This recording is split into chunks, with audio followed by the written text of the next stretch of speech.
नमस्कार, आप देख रहे हैं उत्तर प्रदेश की खबरें। समय हो चला है आज की 10 बड़ी खबरों का। चलिए शुरू करते हैं। अगर आपके पास आयुष्मान कार्ड नहीं है तब भी आपको 5 लाख तक का मुफ्त इलाज मिलेगा। उत्तर प्रदेश सरकार ने मुख्यमंत्री जन आरोग्य योजना का दायरा बढ़ाकर उन परिवारों को बड़ी राहत दी जो आयुष्मान योजना से छूट गए थे। अब प्रदेश के अंत्योदय कार्ड धारकों को पंजीकृत श्रमिकों को सीधे इस योजना से जोड़कर कैशलेस इलाज की सुविधा दी जा रही है। कल से ही आप अपने नजदीकी सरकारी अस्पताल या सूचीबद्ध प्राइवेट अस्पताल में जाकर अपनी पात्रता चेक कर सकते हैं। बीमारी के समय अब पैसों की चिंता आपके इलाज में बाधा नहीं बनेगी।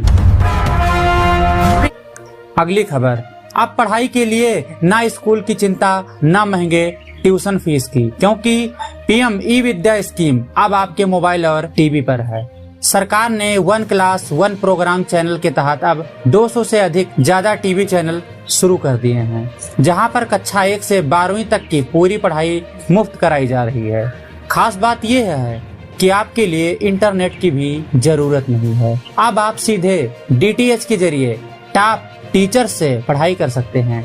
अगर आपके घर में बच्चे हैं तो कल ही चैनल को ट्यून करें, डिजिटल शिक्षा का फायदा उठाएं। अगर आप उत्तर प्रदेश में घर खरीदने का सपना देख रहे हैं तो कानपुर विकास प्राधिकरण KDA आपके लिए बड़ी खुशखबरी लाया। KDA अपने 7200 से ज्यादा खाली फ्लैटों को बेचने के लिए कीमतों में 5 से 15% तक की भारी कटौती करने जा रहा है। 23 अप्रैल को होने वाली बैठक में इस पर अंतिम मुहर लग सकती है। इतना ही नहीं, अगर आप एक साथ 50 से ज्यादा फ्लैट भी खरीदते हैं तो आपको 15% तक की अतिरिक्त छूट मिलती रहेगी। 10 से 35 लाख की कीमत वाले इन फ्लैटों पर कब्जा पाना अब आपके बजट में होगा।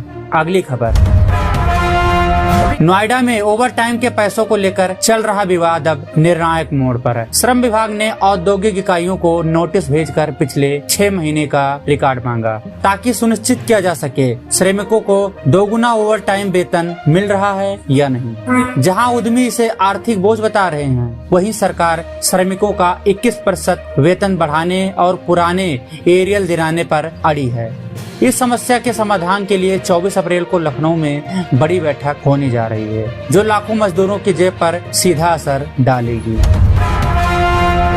चीन सीमा पर तैनात हमारे पंजाब जवानों के लिए अब संचार की राह होने वाली है और भी आसान। -40 डिग्री के कड़ाके की ठंड में तैनात ITBP के जवान अब 4G नेटवर्क के जरिए अपने परिवार को वीडियो कॉल कर सकेंगे। सरकार सीमावर्ती 195 चौकियों पर मोबाइल टावर लगा रही है, जिनमें से 146 पर काम भी पूरा हो चुका है। अब तक केवल सैटेलाइट फोन पर निर्भर रहने वाले सैनिकों के लिए यह बड़ी काम की खबर है, जिससे उनका मनोबल और देश की सुरक्षा दोनों मजबूत होंगे। उत्तर प्रदेश अब दुनिया के लिए ग्रीन मोबिलिटी का ग्लोबल हब बनने जा रहा। मुख्यमंत्री योगी आदित्यनाथ के विजन के तहत यूपी अब एथेनॉल, बायोगैस, इलेक्ट्रॉनिक वाहनों के नए मानक स्थापित कर रहा है। दिल्ली में हुए ग्रीन एक्सपोर्ट कॉन्क्लेव में यूपी के मॉडल की जमकर तारीफ हुई। राज्य में बन रहे एक्सप्रेस वे और चार्जिंग नेटवर्क से न केवल यात्रा का समय बचेगा बल्कि प्रदूषण भी कम होगा। अगर आप ट्रांसपोर्ट का या लॉजिस्टिक बिजनेस से जुड़े हैं तो यूपी में निवेश के बड़े अवसर आपका इंतजार कर रहे हैं।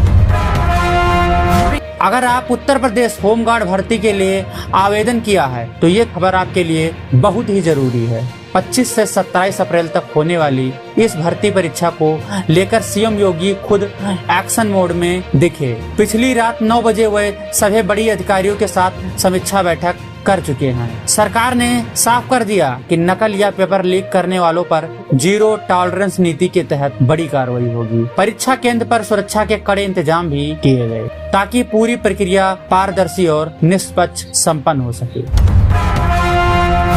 योगी सरकार ने मुख्यमंत्री आवास योजना ग्रामीण का दायरा बढ़ाकर वंचित जातियों को बड़ा तोहफा दिया है। अब मुसहर और वनटांगिया के बाद भुनिया समेत 35 अन्य अनुसूचित जातियों को इस योजना के तहत पक्का घर मिलेगा। उप मुख्यमंत्री केशव प्रसाद मौर्य ने साफ किया कि सरकार सैचुरेशन मोड पर काम कर रही है, यानी अगले 2 साल के भीतर इन जनजातियों के हर पात्र व्यक्ति को छत मुहैया करा दी जाएगी। वोट बैंक की राजनीति से दूर ये कदम उन जातियों के मान सम्मान को बढ़ाने वाला साबित होगा। गोरखपुर के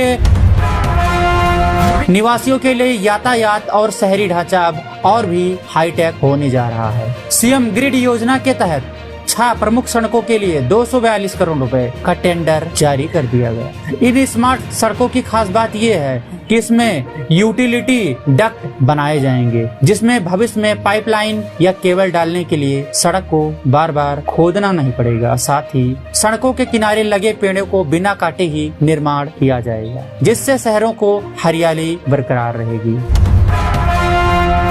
उत्तर प्रदेश में अब मछली पालकों और मछुआरों की किस्मत बदलने वाली है। सरकार ने मत्स्य विकास निधि के इस्तेमाल के लिए नई गाइडलाइन जारी कर दी। इसके तहत अब जिलों में आधुनिक मछली बाजार और सामुदायिक भवन बनाए जाएंगे। नदियों की नीलामी से मिलने वाले पैसा अब सीधे मछुआरों की सुविधाओं जैसे बीज, hatchery, motor boat, life jacket पर खर्च होगा। डीएम की अध्यक्षता वाली कमेटी जल्द ही इसके प्रस्ताव तैयार करेगी, जिससे स्थानीय स्तर पर रोजगार के नए अवसर पैदा होंगे। तो दोस्तों, ये रही आज की बड़ी और अहम खबरें। आपको कैसे लगी कमेंट में अपना सुझाव जरूर दें, और ऐसी ही खबरों के लिए हमारे चैनल को सब्सक्राइब करके वीडियो को लाइक जरूर करें। मिलते हैं कल फिर ऐसी ही खबरों के साथ। धन्यवाद।